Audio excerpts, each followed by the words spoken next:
C'est sa première visite d'État outre-Manche. Le roi d'Angleterre, Charles III, est attendu demain à Paris. Après un premier séjour avorté, en mars, on s'en souvient à cause des manifestations contre la réforme des retraites et de ces montagnes de poubelles qu'il y avait dans les rues de Paris, eh bien, le souverain britannique doit finalement arriver à 14 heures à l'aéroport d'Orly demain.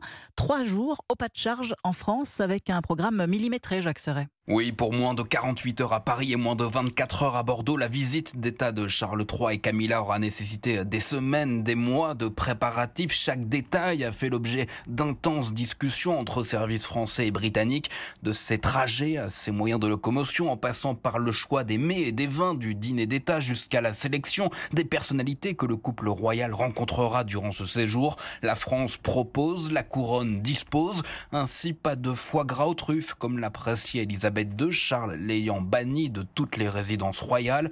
Point d'orgue du faste protocolaire durant ces 2 jours. La réception au château de Versailles demain soir. Chaque convive sera présenté au roi et à la reine dans une scénographie très codifiée.